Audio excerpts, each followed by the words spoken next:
His speeches, his thoughts, his ideals and actions revolve around the betterment of the commoners and the habitants. The sketches Bengali was assassinated on August 15, 1975, along with most of his family members, except for his two daughters, who had been abroad at the time. I pay my deepest respect to the departed soul. We lost our visionary leader, our vision for a golden Bangladesh fall, and we fell into the apes of despair.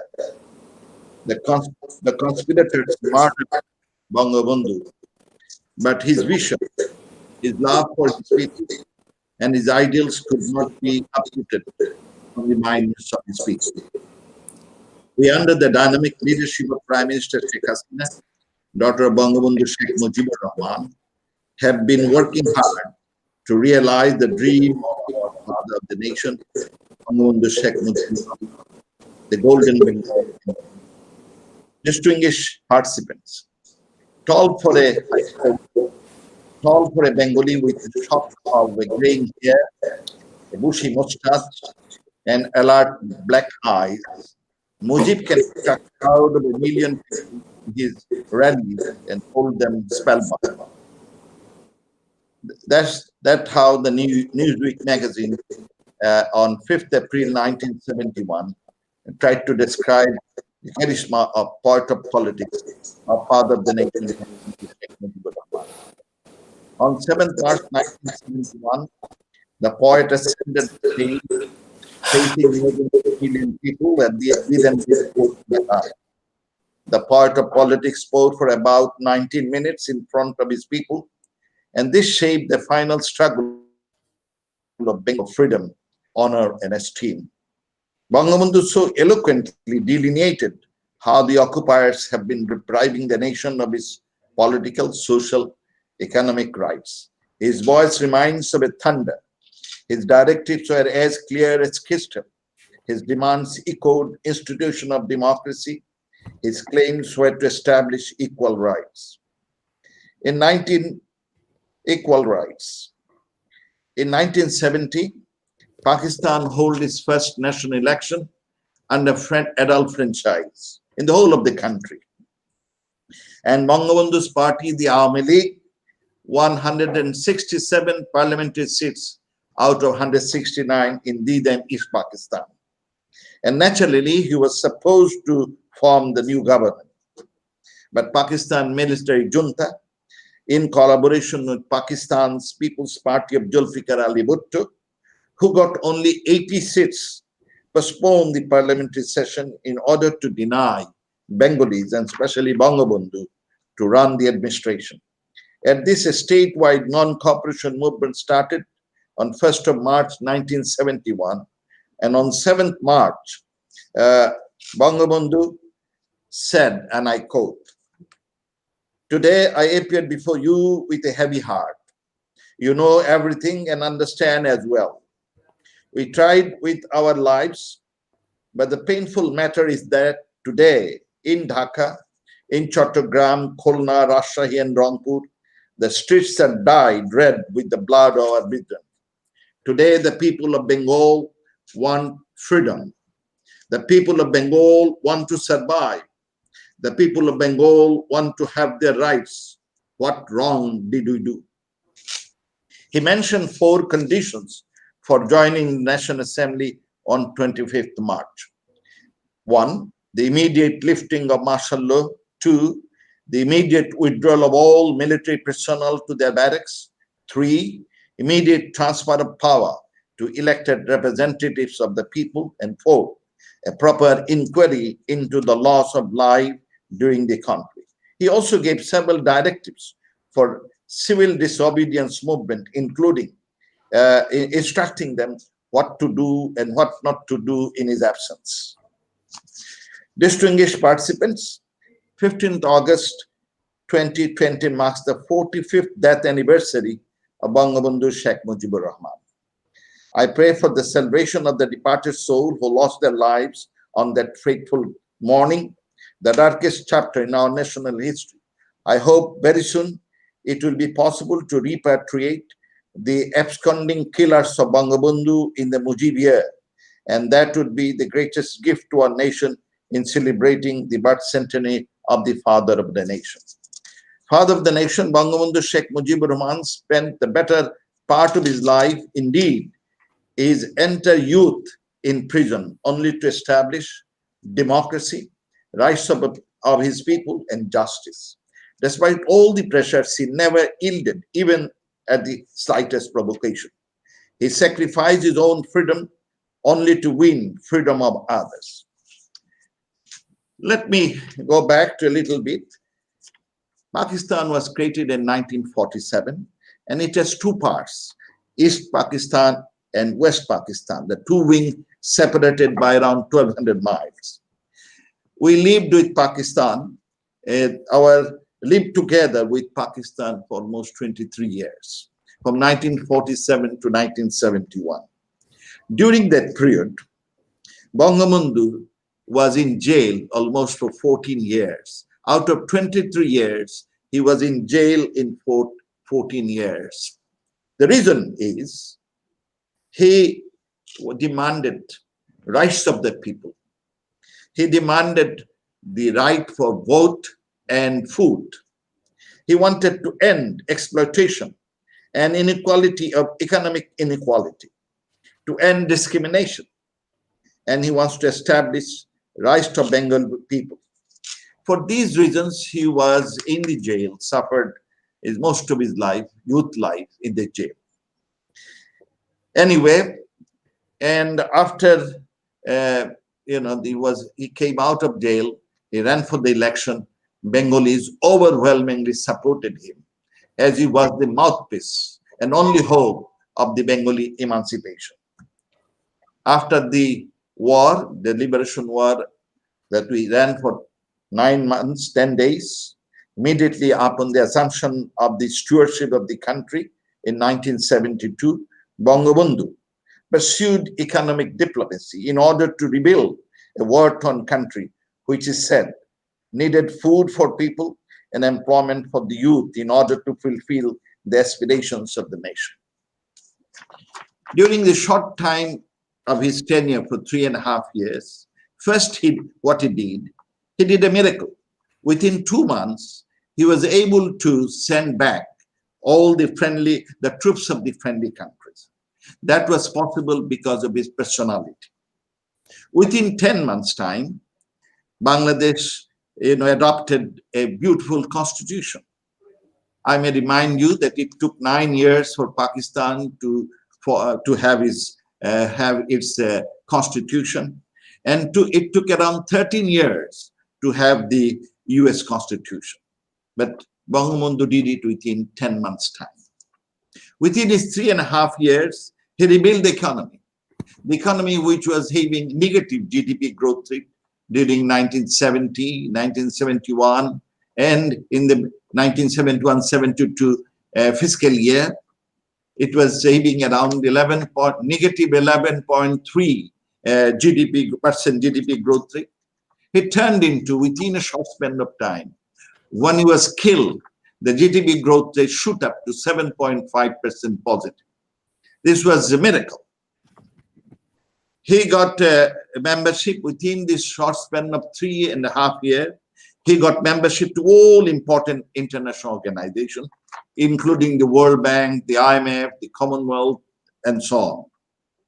Within this 3.5 years' time, he got recognition of 126 countries out of 136 members of the UN. And Bangladesh joined the UN also as the 136th member of the UN organization. This all happened within the short span of 3.5 years. He espoused the cardinal principle of Bangladesh foreign policy, and he says, friendship to all, malice to none. He maintained his foreign policy of neutrality and non-alignment, and joined the NAM conference, NAM in 1973, and the OIC in 1974. He maintained strong relationship with all his neighbors. He promoted 4 basic principles and these are nationalism, democracy, socialism, and secularism. Bangladesh, he visioned Bangladesh should be Switzerland of the East, where all people of faith and opinions will have a safe haven. Bangladesh should be an island of peace and stability that will help making the whole of this region an abode of peace away from nuclear bombs.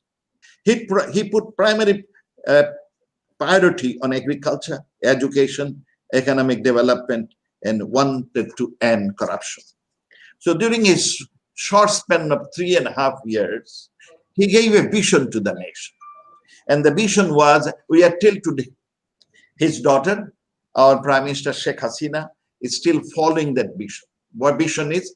Maintaining neutrality and balance in the international relationship. And friendship to all malis to none. He also wanted to have better relationship with all our neighbors. Bangabandhu, within such a short span of time, signed a number of agreements with our neighbor, the largest neighbor, India. The friendship agreement, the sharing of water, and of course, you see the border demarcation that realized much later. But he did all those. He also maintained this neutrality.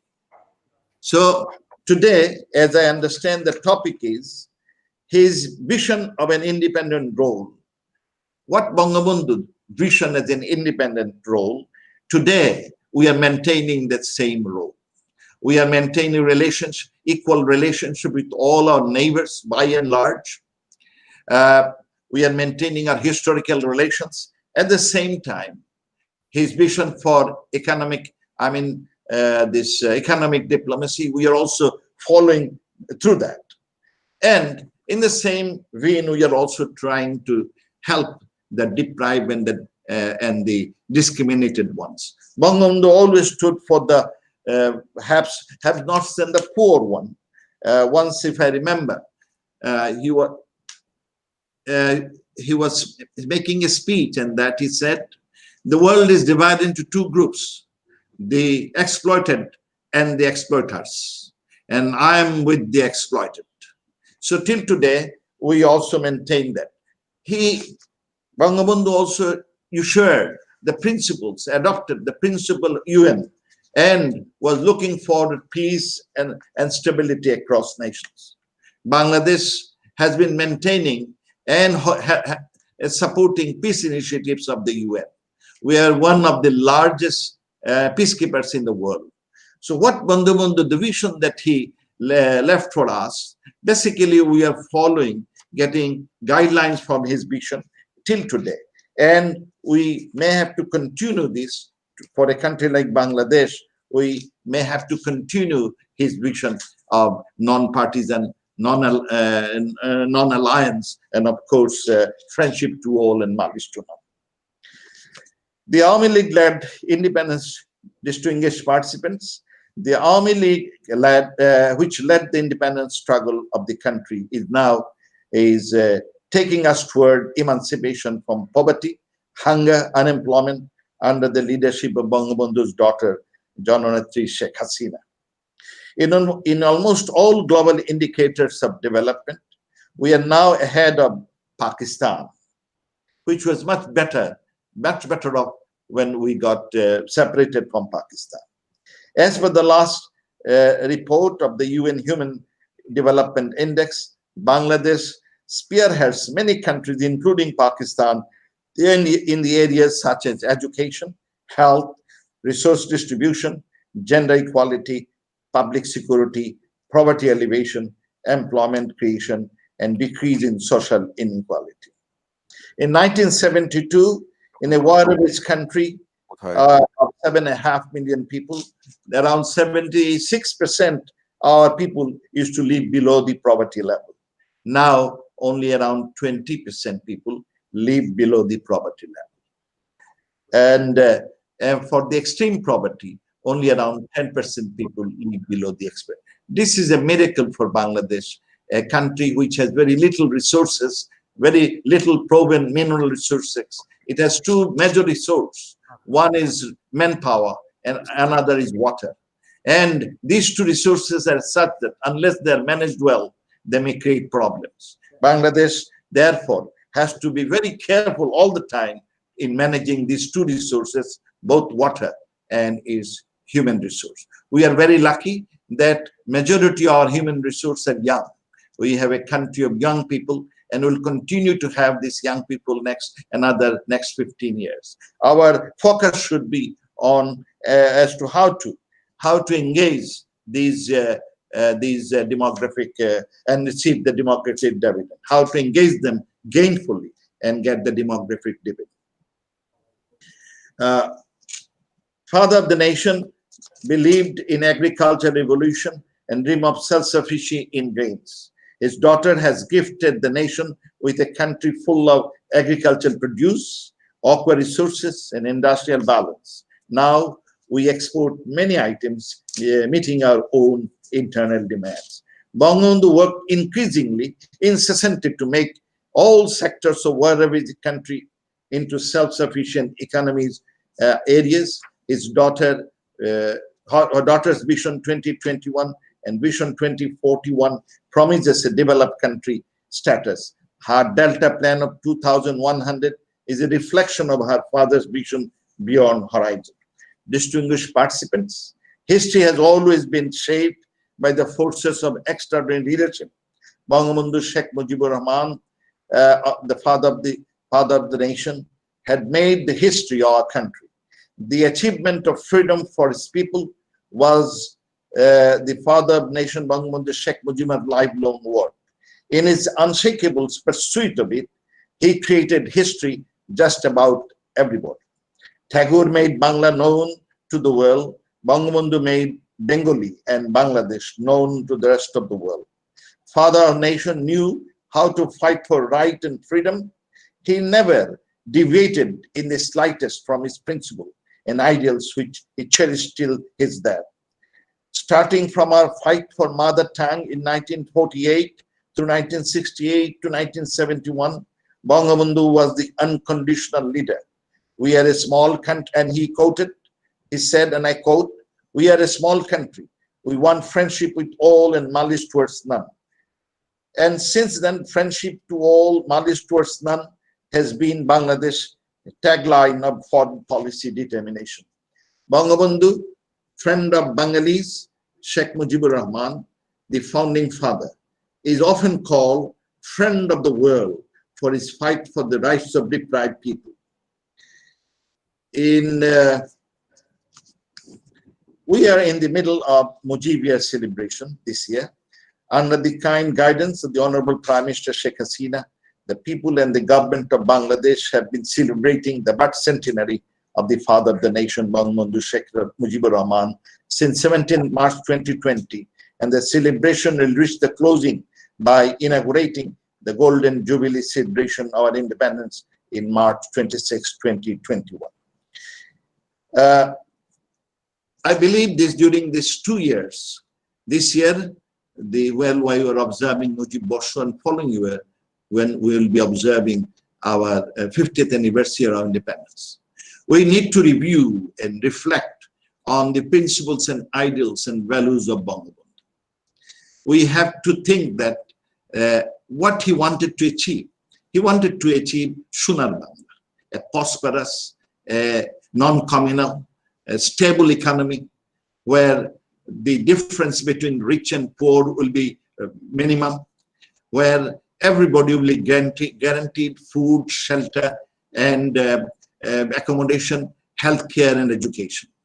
These are the goals he set up for us. He has left, but he has left us with a lot of emotions and our vision. And if we can achieve his vision, and another thing, friendship to all, malice to none. And we must inculcate this concept in our mind, not only as a nation, but also an individual. I believe Bangladesh has a role to play in the current world scenario. We find that countries after countries, there have been violence. People are being uprooted from their homes for no fault of their own. It's because there has been a propagation of venom of hatred and intolerance among people. Bangabandhu created a Bangladesh where he allowed secularism, respect for all, and tolerance for all faiths and opinions. So we must inculcate a mindset of tolerance, a mindset of respect for others, irrespective of ethnicity, religion, color, and background. If we can establish such a mindset across nations, then I have no doubt we can come achieving sustainable peace and stability across nations and can stop uprooting of millions of people from their homes. Your Excellencies, you know that this year, the maximum number of people, around 80 million people, have been uprooted from their homes and became refugees, loitering around the country. Even in our own background, there is 1.1 million Rohingya. We gave shelter to them. They are persecuted. They are persecuted because there has been a campaign of venom of hatred against these ethnic group that resulted in their exodus from their own ancestral home. So unless we stop this sort of venom of hatred and intolerance, that may aggravate the global peace and stability. And therefore, Bangladesh, a land which always espoused a peaceful world, which always, what should I say, gave the spirit of that humanity is above all. I always often say that even before the Renaissance in Europe in 17th century, even before the discovery of USA in 1492, in Bengal, as early as 1408, you see the Chandidas campaign and promoted the concept that humanity is above all. And Sheikh Hasina, only the other day, by giving shelter to 1.1 million Rohingya, showed the world that humanity is above all. So I believe while we're observing the 45th death anniversary of our Bangabandhu, Sheikh Mujibur Rahman, we should espouse with his principles of, cooperation, collaboration, and helping each other.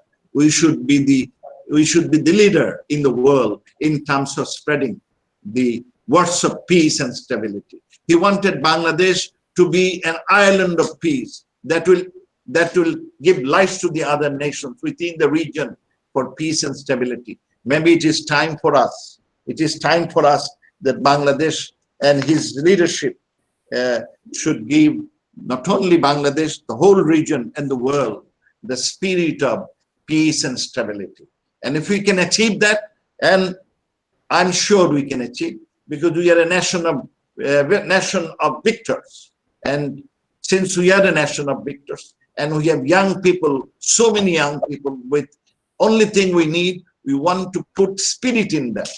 If we can ignite spirit in them, I am sure they'll achieve the goals of sustainable peace and stability across nations. So if our best homage to Bangabandhu would be, if we can achieve Sonar Bangla, a prosperous country, at the same time, peace and stability, Bangladesh being the island of peace and stability across the world. If we can do it, that would be our best homage and respect to the departed soul of Bangabandhu.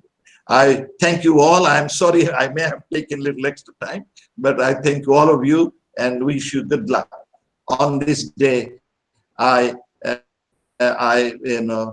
pray for the departed soul of Bangabandhu and all the 16 members of the family. And we vow to bring the culprits, the criminals that did this malicious job, bring back to Bangladesh to face justice. Thank you all. Joy Bangla. Thank you Joy very Bangla. much indeed, Honorable Foreign Minister. I hope, yeah. Yes. I'm grateful to you. Your remarks were not only eloquent, they were very comprehensive, educated. All of us, particularly our young audience who should have joined large number. You have felt how Bangabandhu's vision continues to guide us unwaveringly from the very beginning in the conduct of our foreign relations. Thank you very much indeed. Please do stay on if you have the time. I Yes, I shall. thank you very much, sir. I will now request go on to the formal part of the program. I'll now request Mr. Abdul Hai Sarkar, Chairman of the ESTD, which stands for the Education, Science, Technology and Cultural Development Trust, the founding trust of the Independent University of Bangladesh, which actually led to this establishment premier institute of private tertiary education in Bangladesh. Mr. Sarkar, the screen is yours. Thank you very much, Ambassador Tariq Karim, for giving me floor. Actually, as per the convention, I have to welcome the foreign minister, but foreign minister has already spoken. Now very difficult to give my speech reason being because he has covered all the areas anyway. So I like to welcome and to all the participants in this meeting, especially His Excellency, our Honorable Foreign Minister Dr. A.K. Abdul Momen, MP, for making it convenient to attend this meeting organized by Indian University of Bangladesh on Bangabandhu and Bangladesh and his dream and vision. That is the main subject under the opener. In fact, Honorable Foreign Minister has covered almost every areas, but to start with, I like to mention a little bit about the Bangabandhu, our father of the nation, when he started his hesitation back in soon after Pakistan, creation of Pakistan, because after Pakistan creation, Pakistan mostly, created a disparity, also try to exploit the people of East Pakistan. And that really prompted our leader, prompted our father of the nation to start the hesitation by devising the 6 points program, followed by that 11 points program. And I'm very fortunate enough that during that time I have been in the university. I was in resident student by Iqbal Hall. Then all students joined together and followed the ideal on how to, and by the time he also got arrested by Agartala conspiracy. That was a very false case. Anyway, we fought for that because I was one of the participants of the 11-point movements at the university. I was in Iqbal Hall, resident student Iqbal Hall, and we fought and agitated against the within Pakistan government to raise our father of the nation from Agartala conspiracy. And as all of us know that Iqbal Hall named after Sergeant Johor, during that time he was killed in the cantonment. But anyway, I'd like to go for further details in that. But Bangabandhu ideals, the only ideals was that to bring well-being to the people of Bangladesh and create a country poverty-free, hunger-free Bangladesh, which has been able to do that at the cost of his hesitation, at the cost of his fighting throughout his political career. And most of the time he had been always in prison. He was very uncompromised leader. And he was given a lot of offer from Pakistani junta, Pakistani juntas to give him many facilities, but he never accepted any of the facilities, any of the offer. But he maintained his position very strongly, how to emancipate the people of Bangladesh and being well-being for them. So, and he actually, by his 3.5 years survival after liberation, he created a role model. Bangladesh became a role model. We became one of the famous nation and very fighting nation in the world. And wherever he used to visit those years, when he was alive, any immigration, any place, show Bangladesh passport, so that we have been given, we have been shown a lot of respect those years, and he established that. But it is very bad for our nation, and clearly it is hard. It is distressful for our nation that we lost such a world-class leader in a very short span of time, and few miscreants, killed his he killed him and his family together. And finally, we lost our father of the nation. But subsequently, the country went into various hands, and his ideals are not being properly implemented. But as soon as his efficient daughter, our honorable Prime Minister, came to power, and she has started fulfilling all the ideals he set for us to achieve. And our honorable Prime Minister is achieving that gradually. And definitely, all of us should join together in our respective position to help our Prime Minister to perform the rest of the job left by our father of the nation. With this few word, I once again appeal to all of you to join together and for our country.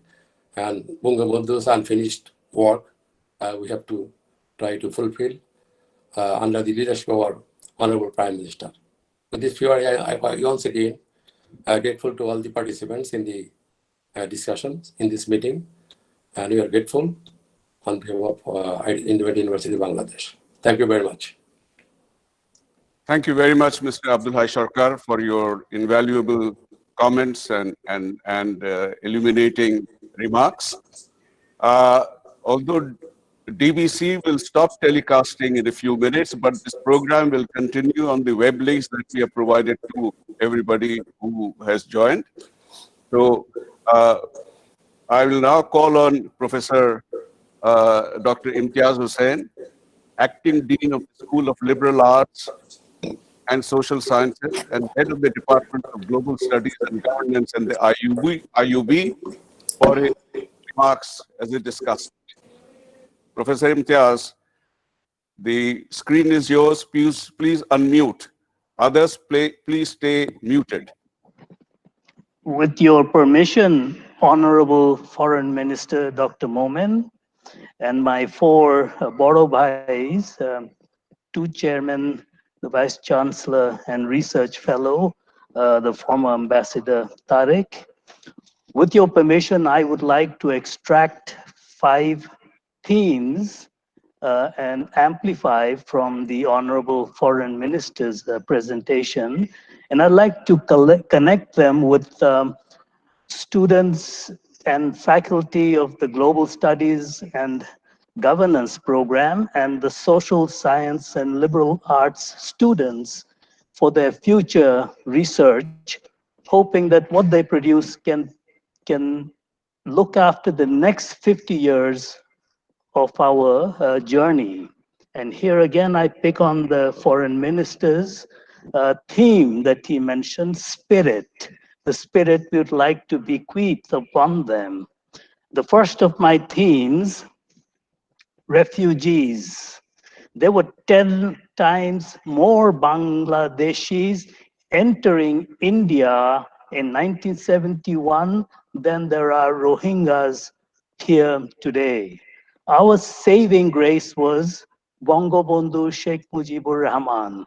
Just the symbol helped us get perhaps some of the best treatment any refugees could have wanted.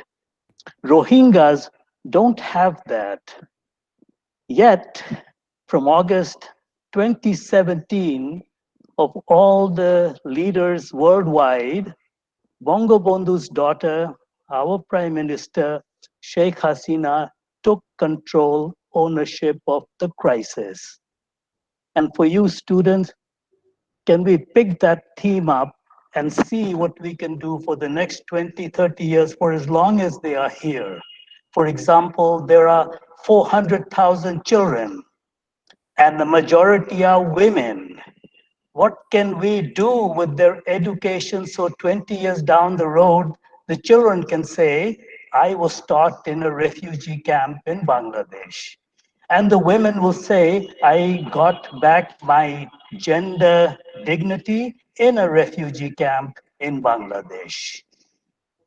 The theme, the second theme I would like to look at is basically the defection of the Pakistan Deputy High Commissioner M. Hussein Ali from the Calcutta, as it was called then, from the Calcutta High Commission of Pakistan, August 18, 1971. One day, right after the Chuadanga or Meherpur swearing in of our provisional government, that was pivotal to not just keeping our refugees in India, but by opening the external publicity division, we could narrate our experiences to the whole wide world.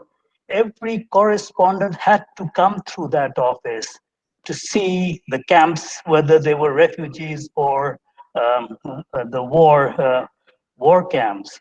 And we were lucky that we had Bangabandhu's press advisor at that time, Aminul Haq Badsha, who supervised them.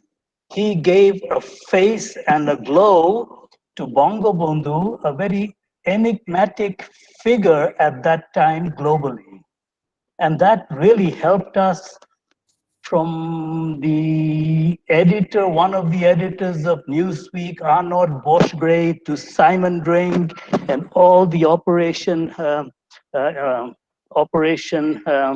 Omega that came. They had to go through that. And maybe we built a kind of a image that might help us as a fifth column as we proceed towards the rest of the century. Bringing in the media, the fourth branch of government, as they say in democracies today. And the other point I want to make here is that that very building, 9 Circus Avenue, is now named after Bangabandhu. It's the Bangabandhu Sheikh Mujib Shorani. So that is how much of an image we created. Let me turn to my third theme in the time left. And the third theme might be a little elongated, but I just call it the rendezvous of destiny.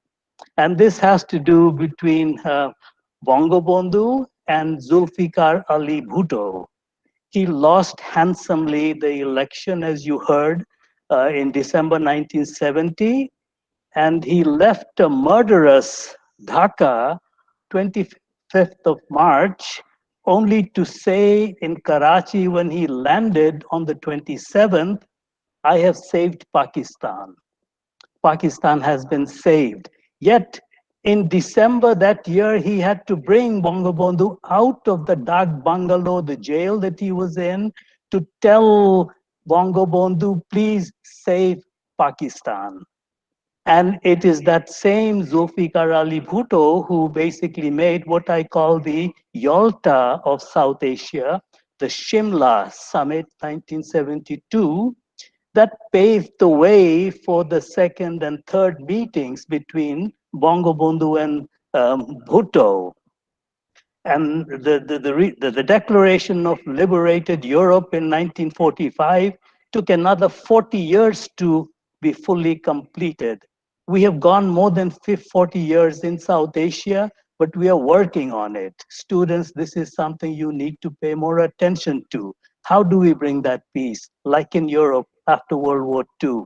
But in 1974, right after Shohid Dibosh, even during that day, the Kuwait foreign minister was working with the Pakistan embassy or the Pakistan foreign ministry in Lahore, trying to get Pakistan to recognize Bangladesh. And on the 22nd, he came here and he took Bangabandhu to Lahore for the Organization of International Conference. The OIC conference, it was one of the most star-studded summit of the OIC ever, since or before. And it was there that we not only got the recognition, but Bangabandhu shook hands with the person we call the butcher of Bangladesh, Chief of Staff Tikka Khan. And this is basically doing exactly what Herodotus and Thucydides and Cortelia before, and all the Metinics and Machiavellis tell us today. There is no permanent enemy. We are trying to be friendly with everyone, no matter what. And That same Bhutto was invited back to Dhaka, 1974, once again.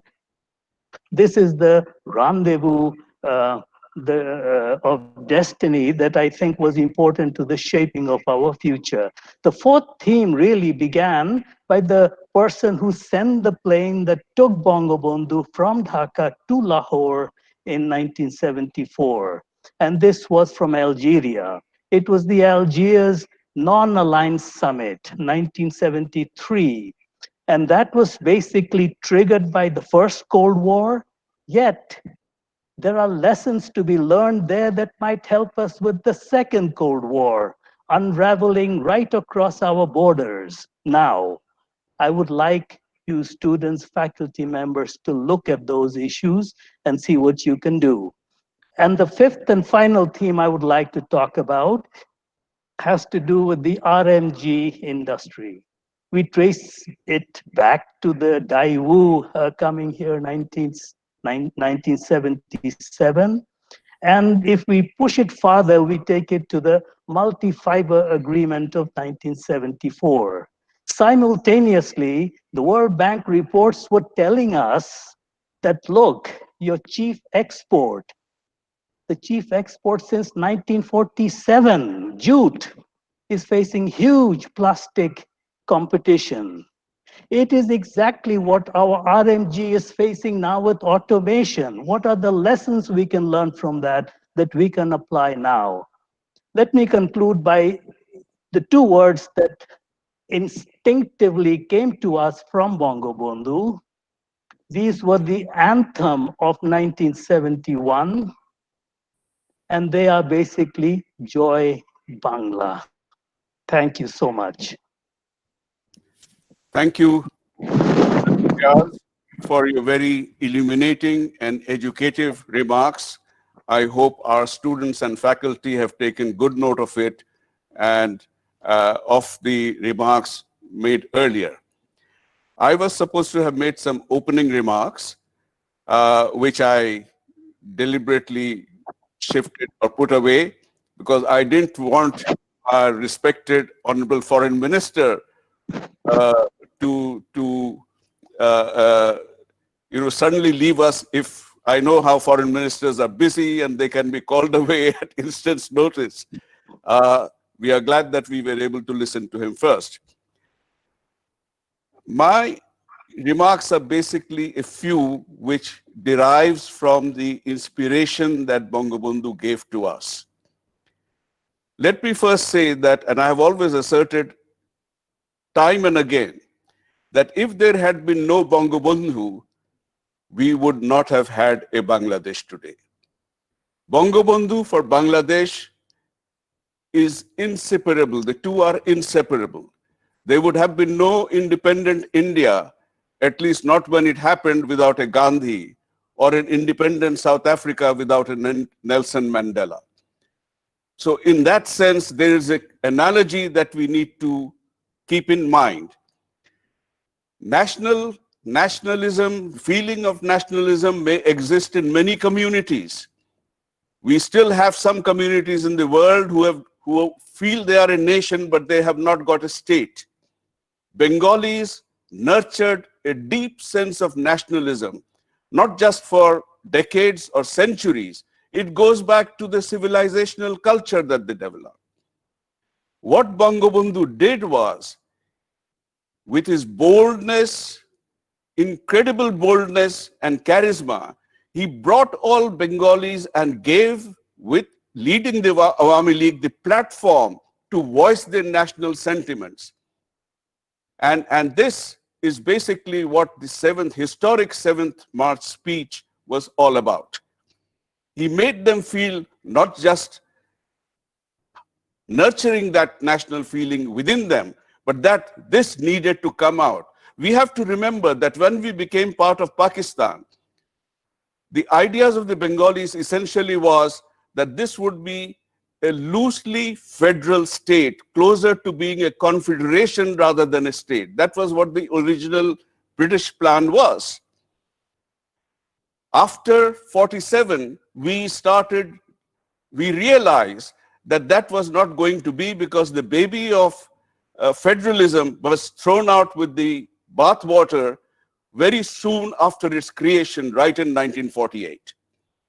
And increasingly thereafter, Pakistan's inexorable march to a unitary, highly centralized, highly dominating, centralized government made it inevitable that our own national feelings would be suppressed.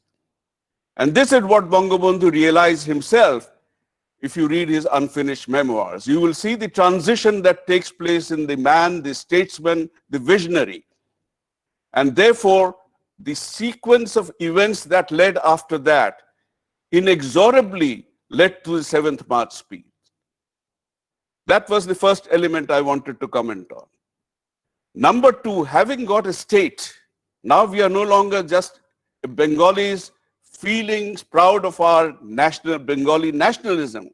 We have a state, and Bangabandhu realized that a state has to first be consolidated, otherwise it will crumble and disintegrate. So he has many speeches which are classic. 7th March, of course, is internationally acclaimed. But going through his speeches, I picked on two others, which I think is the essence of what made us surprisingly rise from the ashes like the phoenix. We were written off as a basket case. Way back, an infamous comment reportedly attributed to Dr. Henry Kissinger in the early 70s, in the early formative years of our birth. We have proved that we are not just a basket case, we are not anymore an inconsequential country, whether we are in the region or in global politics. We have punched above our weight in terms of forging relationships in South Asia.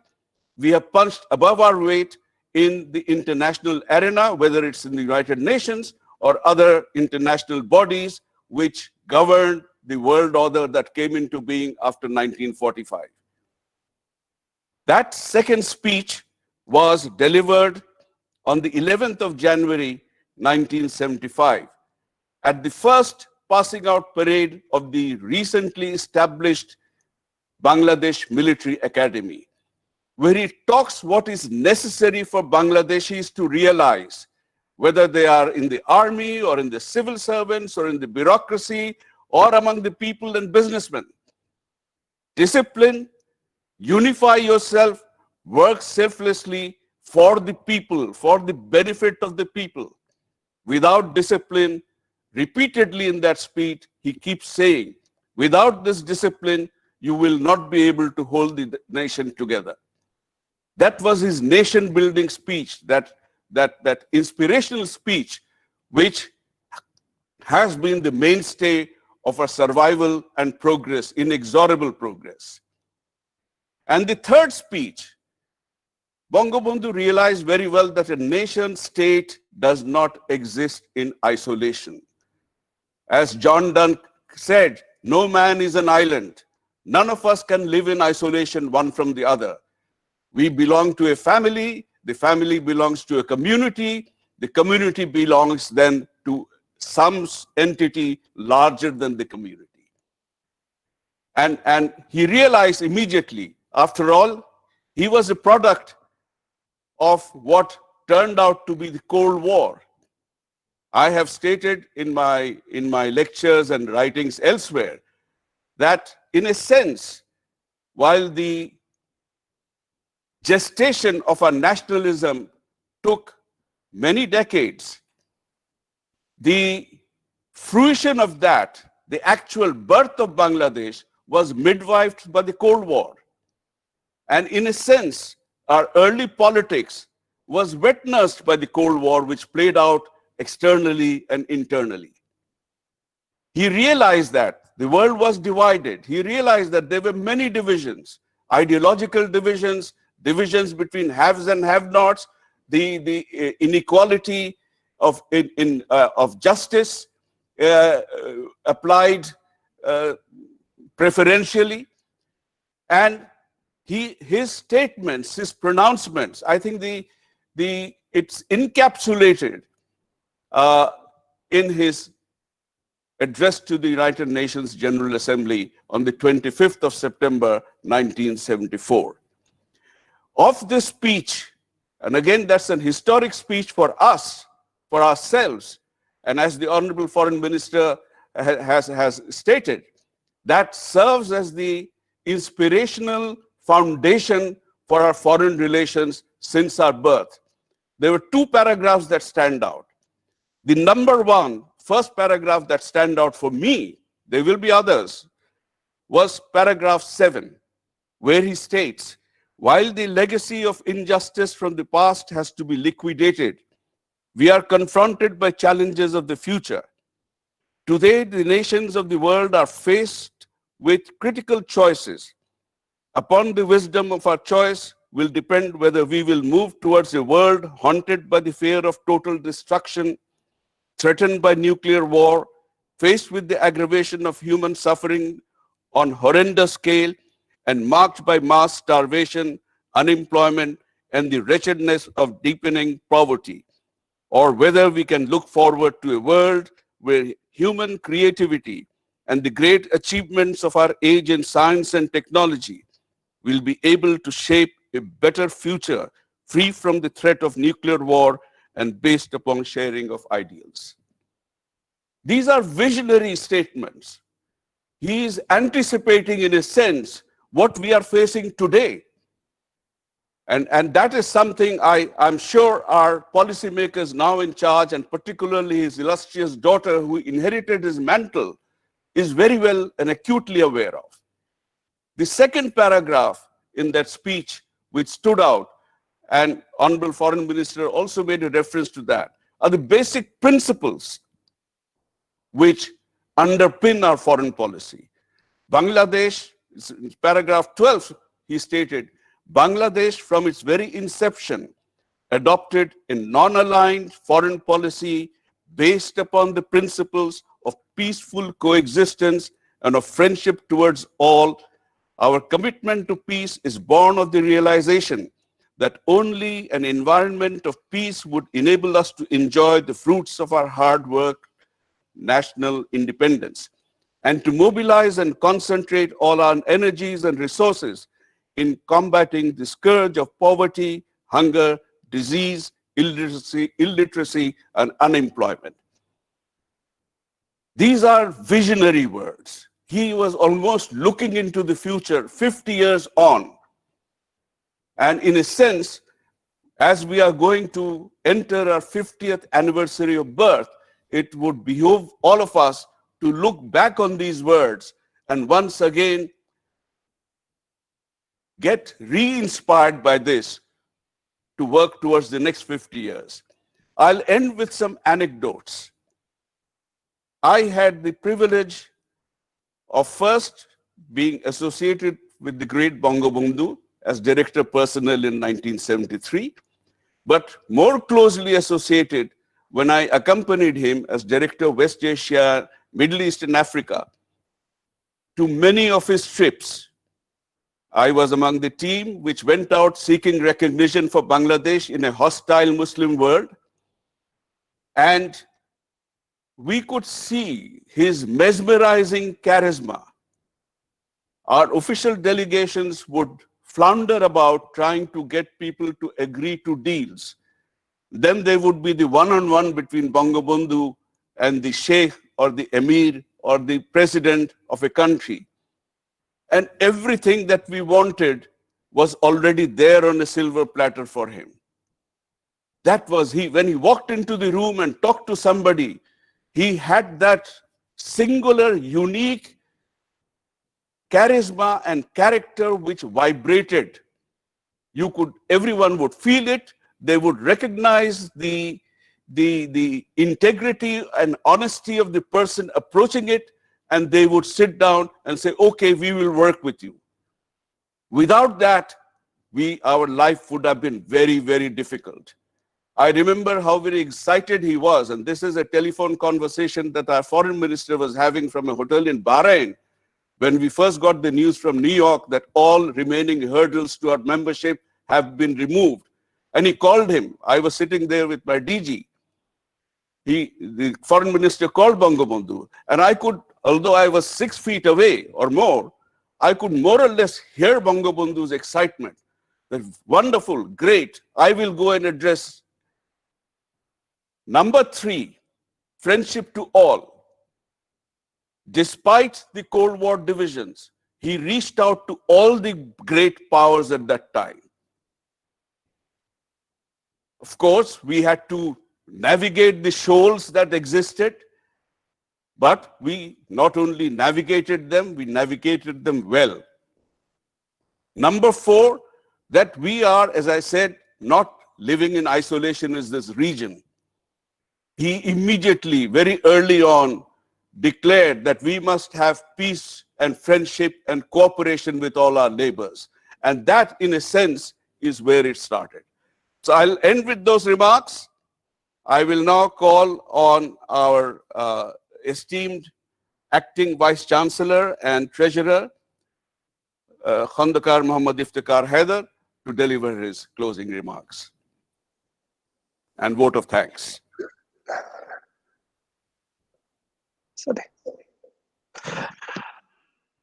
Thank you very much, Honorable Moderator. Honorable Minister, His Excellency Dr. A.K. Abdul Momen MP, and the Honorable Chief Guest of this session, respected Chairman ESTCDT of IUB, Mr. Abdul Hai Shorkar, Professor Dr. Imtiaz Hossain, learned Dean, School of Liberal Arts and Social Sciences of IUB. Assalamu alaikum. At the outset, I'd like to pay my deep respect to our father of the nation, Bangabandhu Sheikh Mujibur Rahman, and I also pray for his departed soul.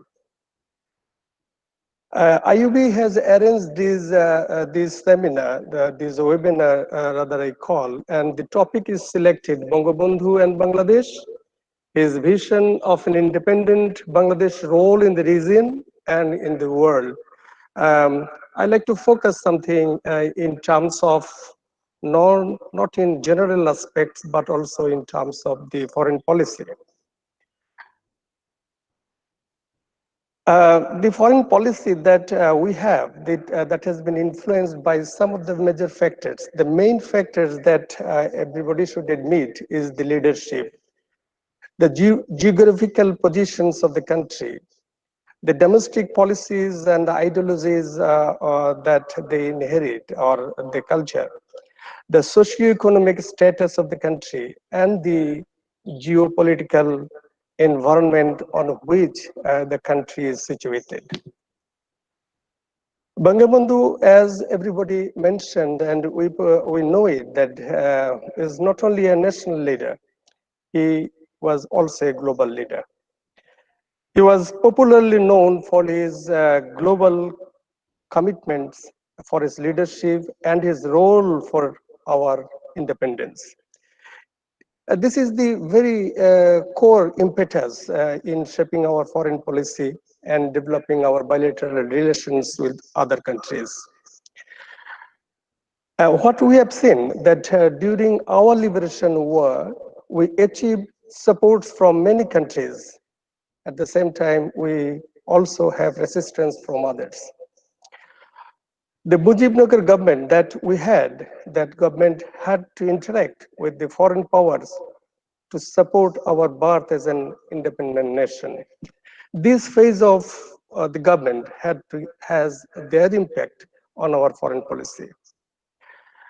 At the time of our liberation war, we noticed that the global transformation of power with the formation of Indo-Soviet axis one hand, and vis-a-vis the Sino-American axis on the other. The support we got during our liberation war from Russia and India that influenced also our foreign policy to be lenient to that axis, keeping the other axis in a distance. Moreover, we have to remember that our geographical positions that we have are surrounded by India in 3 sides, and this impact has also in the policy that we have. Bangabandhu tried to develop the ties, even the other axes that we kept sometimes in a distance, to keep a balance and to gain a wider global acceptance and recognition and entry into the UN and OIC. Because after the independence, this is the prime task on the part of the Bangabandhu to have this recognition, this acceptance, and be the member of the UN and OIC. His diplomatic move to withdraw the Indian troops, his participation in OIC that has been mentioned by the discussions here, the OIC conference in Lahore, to be the member of the NAM, that paved the way to keep the balance and to secure recognitions of the NAM members, the Western world, and also the Muslim countries. The main principle of his foreign policy, as Bangabandhu himself declared, and that has been rightly pointed out by our honorable chief guest, that we are the small country, we want friendship with all and allies towards none. On the basis of this, and on the basis of Article 47 of the 25 of the Constitution, Bangladesh always tried to keep the foreign policy on mutual respect for sovereignty, for equality, territorial integrity, and non-interference in the internal affairs of other countries. That is how he shaped the foreign policy in the region and in the global context. The foreign policy priorities sometimes changes with the changes of the regime. Now the Bangladesh entered into economic diplomacy. The diplomacy in terms of commerce, the diplomacy in terms of trade, and diplomacy in terms of development, keeping the spirit of the Constitution. Under the guidance of the Honorable Prime Minister, Sheikh Hasina, we are now more focused, and he has established our country as an example to others in terms of peace and development, and in keeping balanced ties with the region and the globe, which Bangabandhu initiated. Her consecutive invitation to G7 Champions of the Earth Award to stand beside Rohingya as Mother of Humanity, our membership in the BCIM, D8, BIMSTEC, all these made Bangladesh a figure in the region and the globe. My deep respect for the Honorable Prime Minister for doing so. I salute her.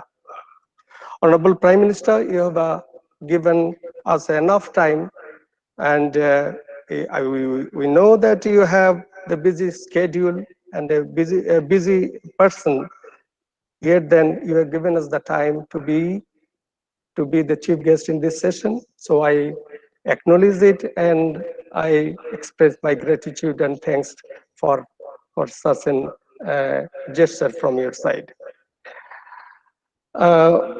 Honorable Chairman ESTDT, I will also express my thanks to you.